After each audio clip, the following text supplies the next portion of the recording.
आषाढ़ माह की गुप्त नवरात्रि की शुरुआत आज यानी कि 26 जून से हो गई। गुप्त नवरात्रि में 9 दिनों तक माता दुर्गा की 10 महाविद्याओं काली, तारा, त्रिपुर सुंदरी, भुवनेश्वरी, भैरवी, छिन्न माता, धूमावती, बंगलामुखी, मातंकी और कमला देवी की साधना की जाती है। तंत्र मंत्र और सिद्धियां प्राप्त करने के लिए गुप्त नवरात्रि को बेहद शुभ माना जाता है। हालांकि इस दौरान कुछ ऐसे नियम भी हैं जिनका पालन करना बेहद आवश्यक होता है। ऐसे में आज हम आपको इस वीडियो में यही बताने जा रहे हैं कि गुप्त नवरात्रि के दौरान आपको क्या करना चाहिए और क्या नहीं। गुप्त नवरात्रि में क्या करें? गुप्त नवरात्रि में दुर्गा माता की 10 महाविद्याओं की साधना करनी चाहिए। हालांकि महाविद्याएं माता दुर्गा का रौद्र रूप है, इसलिए गृहस्थों को बिना किसी गुरु के ऐसा करने से बचना चाहिए।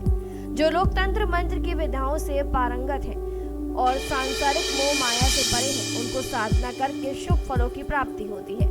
गृहस्थ इस दौरान मंत्र जाप, योग, ब्रह्मचर्य का पालन कर माता को प्रसन्न कर सकते हैं। गुप्त नवरात्रि के 9 दिनों में आपको सात्विक आहार ग्रहण करना चाहिए। मांस मदिरा का सेवन आपके लिए हानिकारक साबित हो सकता है।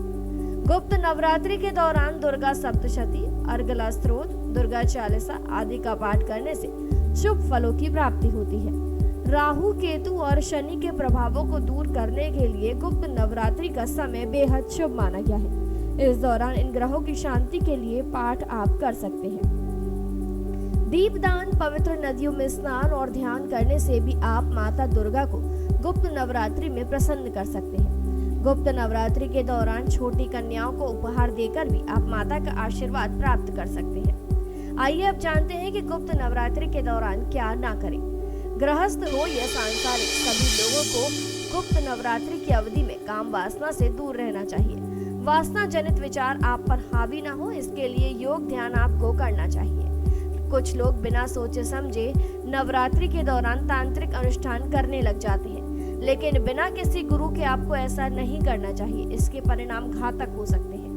गुप्त नवरात्रि के दौरान आपको बाल और नाखून काटने से बचना चाहिए। इस दौरान स्त्रियों का अपमान ना करें, घर में लड़ाई झगड़ा करने से बचें, मन में किसी के भी प्रति गलत विचार ना आने दें। अगर आप माता को प्रसन्न करने के लिए साधना या मंत्रों का जप कर रहे हैं तो गलती से भी मांसाहार, प्याज, लहसुन आदि का प्रयोग ना करें। आपको बता दें, ये नवरात्रे आम नवरात्रों से अलग होते हैं। साल में 2 नवरात्रे वो होते हैं जो आम जनता इस दौरान माता की आराधना करती है, लेकिन 2 नवरात्रे ऐसे भी आते हैं जिन्हें गुप्त कहा जाता है और इस दौरान तंत्र मंत्र की क्रियाओं का प्रयोग कर माता को प्रसन्न किया जाता है। फिलहाल के लिए इस जानकारी में इतना ही। तमाम ऐसी और वीडियोस के लिए सब्सक्राइब करें हमारा चैनल।